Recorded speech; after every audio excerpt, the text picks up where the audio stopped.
तो उसने यही कहा कि पति अगर कोई मतलब निष्पापी आदमी होगा, निष्पाप जो पाप नहीं किया हो या जिसके ऊपर पाप का लांछन ना हो, वो इंसान अगर हमारे पति के ऊपर गंगा जल छिड़क देगा तो पति मेरा उठ के बैठ जाएगा। 24/7 ताज़ा समाचार के पाठकों के लिए मेरी तरफ से हार्दिक शुभकामनाएं।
दोस्तों, गंगा की तरह उसके घाट भी आस्था की कहानी बयां करते हैं, विश्वास और भक्ति के गीत भी गाते हैं। और इसी विषय में चर्चा करने के लिए आज हमारे बीच मौजूद हैं वरिष्ठ पत्रकार none other than Rakesh Srivastava ji. Rakesh ji, पहले तो हार्दिक शुभकामनाएं कि आप बुलाने पर कोई भी चर्चा का विषय हो उसमें शरीक होने के लिए आप उपस्थित हो जाते हैं। आज जिस बारे में हम लोग चर्चा करने वाले हैं वो है गंगा घाट। चूँकि हम लोग काकीनाडा के गंगा घाट पर बैठे हुए हैं, तो इसकी भक्ति और समृद्धि के बारे में कुछ बताएं। किस तरह की यादगार मतलब लम्हे आपके साथ जुड़े हुए हैं? लम्हे की बात अगर करें तो हमारे घर में जो छठ पूजा होती रही है, तो छठ पूजा से विशेष हम लोगों का जुड़ाव रहा है। तो यहाँ गंगा घाट पर मतलब पिताजी की स्मृतियाँ हैं, पिताजी के साथ या बचपन से ही हम लोग जो यहाँ पर आते रहे हैं हर साल के हिसाब से।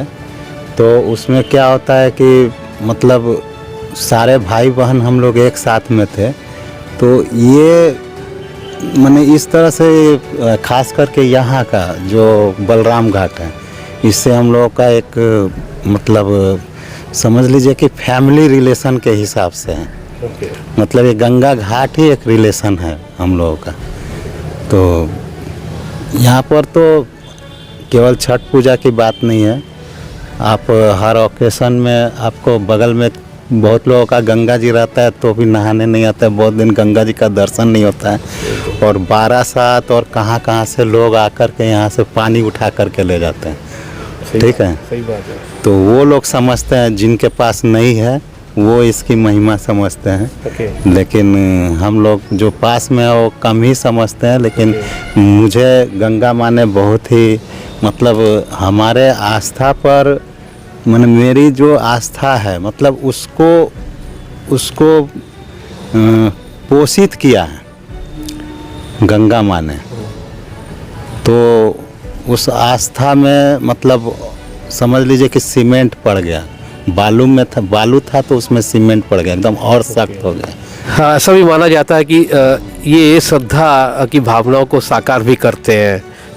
हाँ, क्या कहना चाहते हैं? हाँ, मान लीजिए कि कितनी बार ऐसा हुआ है। मतलब देखिए, एक्चुअली मैं गंगा जी के पास में तो आता था। हाँ। तो मैं कभी उस दृष्टि से मैं कभी आया ही नहीं गंगा माँ के पास। अच्छी बात है। माँ तो बोलते हैं लेकिन माँ के प्रति आपका कुछ मतलब जिम्मेदारियाँ हैं, कुछ आस्था है, ये कभी भी मतलब एहसास में खुद में ही नहीं आया। ये एहसास होना चाहिए, जो वो एहसास कभी हुआ नहीं। लेकिन मेरी बड़ी दीदी आई तो गंगा माँ की महिमा बता करके गई यहाँ पर। वो आई थी, वो बार बार बोल रही थी बाबू, मतलब बहुत ही 7 बुढ़िया में बुढ़िया ऐसे एकदम झुक के चल रही थी पूरी तरह से। और अचानक से वो हम लोग को आके बोली कि हमें नहाना है। हम गंगा जी में नहाएंगे तो एकदम दिसंबर जनवरी का महीना चल रहा था, बहुत ठंड थी पिछले साल 2 साल पहले। तो नहीं, मुझे नहाना है, तो मैं नहाऊंगी तो मैं ठीक हो जाऊंगी। मतलब वो इतनी आस्था लेकर के आई। तो मैंने बोला कि ऐसी क्या बात है भाई। तो सबने मना किया कि दीदी अगर नहाओगी तो तुम निकल भी नहीं पाओगी, तुम्हारा जिस तरह से दर्द है कमर और पैर का, तो तुम निकल भी नहीं पाओगी, और तुम बोल रही हो नहाओगी। तो किसी तरह से मना करके चलो तुम गंगा में उतरना मत, सिर्फ मग से नहाना। तो मग लेकर के आई, आ करके उसके बाद नहाई। और नहा के मेरे भाई वो जब घर के लिए निकली है तो सीधा होके तन के जा रही है। मतलब ये अपने घर में देखा हुआ एक, समझ लीजिए माँ गंगा ने मेरी दीदी की आस्था को पोषित किया कि तुम जो आस्था कर रही हो उसको मैं पोषित कर रही हूँ। तो ये बात है। और दीदी जब भी आती है, मेरी बड़ी दीदी, तो वो ज़रूर माँ की पूजा करने आती है। एक बार क्या हुआ कि वो अब मेरे साथ आई पूजा करने, फिर दूसरी बार जब आई तो वो तो थोड़ा भक्ति वगैरह में लीन रहती है, खुद भी भक्त है वो। लेकिन आई तो अब हमारे तो हिंदू समाज में जानते हैं बहुत लोग टोना टोटका करते हैं। टोना टोटका में कोई लौंग फेंक देगा, कोई कहीं सिंदूर लगा के चला आएगा। तो आप गंगा जी के किनारे जब देखेंगे कि कुछ पूजा किया हुआ है तो बहुत लोग उसको अच्छे दृष्टि से नहीं देखते हैं। उसके आसपास फटकना भी उन लोगों को मयसन तो डर रहता है कि कहीं कुछ लांग ना जाए, उल्लंघन ना हो जाए। तो वो क्या हुआ कि दीदी आई तो बोली कि अगरबत्ती मिठाई ले लो बाबू। तो मैं अगरबत्ती मिठाई लेकर के आया तो सब कुछ था, कपूर भी खरीद लिया था, लेकिन सिंदूर लाना भूल गया था। तो वहाँ पर 7 टीका लगाया हुआ था, सिंदूर का टीका लगाया हुआ था जहाँ पर हम लोग बैठे हुए थे। अच्छा। तो दीदी बोल रही है चलो चलो सिंदूर मिल गया। हम लोग कहाँ सिंदूर मिल गया? तो बोले ये तो कोई पूजा करके गया है, पता नहीं कैसा पूजा किया होगा, क्या है नहीं। बोले कि अरे गंगा माँ की पूजा की है, जिसने भी की है गंगा माँ की पूजा की है, ये तो बहुत बढ़िया चीज़ है, इससे अच्छी चीज़ क्या हो सकती है। तुरंत जो है दीदी उस सिंदूर को वहाँ से ली और थोड़ा माँ को टीक दी। मतलब वो अपने तरफ से भी टीकी और मुझे भी टीका लगा दिया, खुद भी टीका लगा लिया। उस दिन जो है कंफर्म, मैंने टिकट कंफर्म नहीं था दीदी का, जाना था शाम को। तो मैंने बोला कि गंगा माँ को बोला माँ जब दीदी का इतना तुम मतलब आ रही है, उसका टिकट कंफर्म नहीं है, तो हेयरली प्लेस तुम्हारे बगल में ही है, तुम ही कुछ करो। सही बात। ठीक है, वहीं से कंफर्म होगा। तो मैंने जो कंफर्म प्रोबेबिलिटी जो दिखाता है कंफर्म टिकट में, उसमें मतलब नहीं दिखा रहा था कि कंफर्म नहीं होगा। और दीदी का टिकट कंफर्म हो गया। मैंने हम लोग सोच रहे थे कि हावड़ा तक जाएंगे, क्योंकि हम लोग को तो 3 घंटा पहले पता चलता है ना, ये 2 घंटा पहले। सही बात है, कंफर्म होगा कि नहीं। तो जाने के बाद अगर कंफर्म नहीं हुआ तो या तो लौट के आ जाओ घर, और या तो जाओ तो कष्ट सहते हुए जाओ या टीटी को मनाते हुए जाओ। तो दीदी का टिकट जो है समय से पहले उसका मैसेज आ गया कि ये टिकट कंफर्म हो गया। तो ये है हमारी गंगा माँ। तो राकेश जी ऐसा क्या मानते हैं कि मतलब गंगा में डुबकी लगाने से सारे पाप धुल जाते हैं? ये देखिए, सारे पाप धुल जाने का जहाँ तक मतलब है, आप जितनी भी तीर्थ यात्राएं कर लीजिए, गंगा में स्नान कर लीजिए, अगर आपके मन में पाप है वो धुलने वाला नहीं है। आस्था होना बहुत बड़ी बात है। आप कोई पाप कर्म करके आएंगे और सोचेंगे कि हम गंगा में डुबकी लगा लेंगे तो हमारा पाप धुल जाएगा। तो अगर वो गिल्ट आपके मन में रह जाता है तो आप पापी है, ये एक माने कॉमन सी बात है। गिल्ट नहीं रहना चाहिए। तो इस पर भी मैं आपको एक छोटी सी कहानी बता देता हूँ। मैंने ये कहानी पढ़ी थी रामकृष्ण देव की, जो मतलब उनकी जीवन की कहानी जो है वो उसमें मैं पढ़ रहा था। तो उसमें एक कहानी आई थी, किसी गंगा घाट पर एक लेडीज़ जो है अपने पति को गोद में लेकर के रो रही थी। तो बहुत ही रोए जा रही थी। सब लोगों ने बोला क्या हुआ क्या हुआ, तो पति का डेथ हो गया था।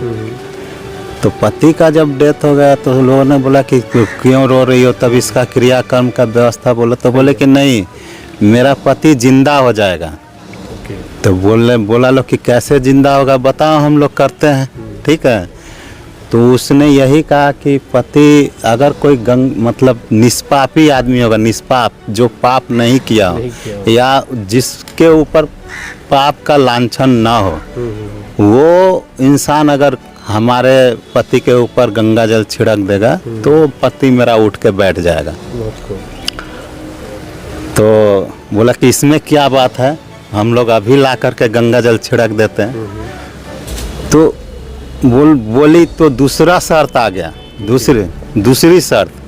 क्या शर्त आई, तो अगर आप पापी निकले और आपने पानी छिड़क दिया तो मेरे पति तो जिंदा होंगे नहीं और आपका पूरा खानदान बर्बाद हो जाएगा। जैसे ही अपने खानदान के बर्बाद होने की बात आई, सब लोग पीछे हट गए। अरे बाप रे बाप, ये तो गड़बड़ बात है भाई, भैया चलो अपना अपना घर। तो उसमें एक ब्राह्मण देव आ रहे थे कहीं से, तो उनके पाप कर्म लोग देखते थे। वो पूजा पाठ नहीं कराते, लेकिन उनके पाप कर्म लोगों को नजर आता था।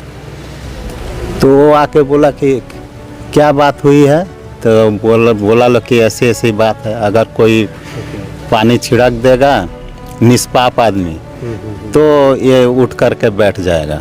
अगर वो निष्पाप नहीं निकला, अगर पापी होकर भी पानी छिड़का तो वो उसका पूरा खानदान बोला कि इतनी सी बात है, मैं अभी पानी छिड़क देता हूँ। वो तुरंत गया, गंगा में स्नान किया और नहा करके आया, पानी छिड़क दिया। वो आदमी उठ करके बैठ गया। तो उठ करके बैठा, लोग जो है आश्चर्य से देखने लगे। तो उसकी इतनी आस्था थी गंगा माँ में कि गंगा माँ में नहाने से ही मेरे पाप धुल जाते हैं।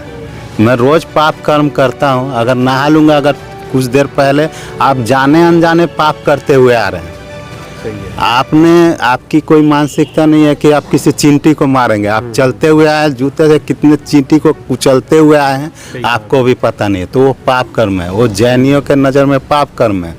वो लोग यहाँ तक कि मुंह पर मास्क लगा के रहते हैं कि कोई कीड़ा अगर चला जाएगा तो मौत हो जाएगी उसके भी हम जिम्मेदार हो जाएंगे। तो आस्था की बात है।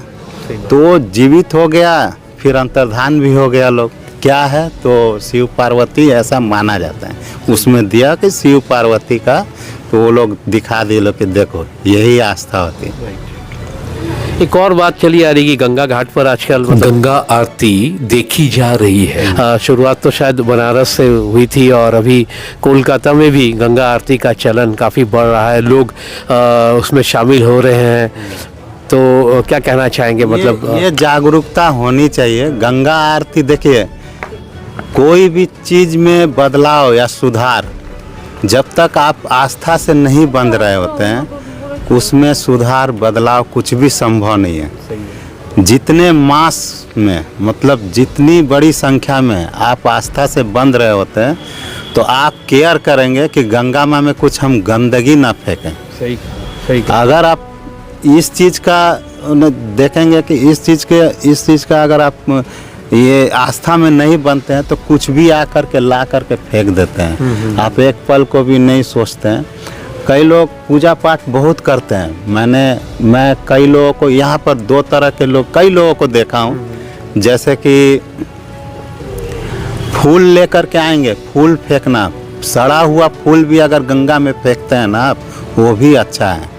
फल सब्जी ये सब चीज़ का अगर वेस्टेज अगर गंगा माँ में फेंकते हैं वो अच्छा है। गंगा माँ से वो एक तरह का एंजाइम तैयार हो जाता है। इसलिए गंगा माँ का पानी पीने से आपको कोई बीमारी, उसमें कोई कीड़े वगैरह नहीं लगते जितनी भी गंदगियाँ जाती हैं। तो हमें तो उस पर ध्यान देना चाहिए।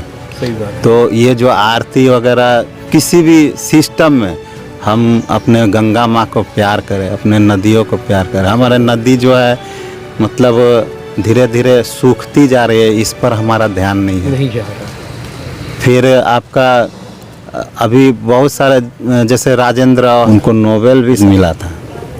तो उन्होंने नदियों पर बहुत काम किया। अच्छी बात। हमारे गंगा जी पर भी उन्होंने काम, तो मतलब जहाँ पर पानी नहीं निकल रही पानी, तो नदी अपने आप मैंने धरती माँ से अपने आप पानी निकल करके आता। सही है।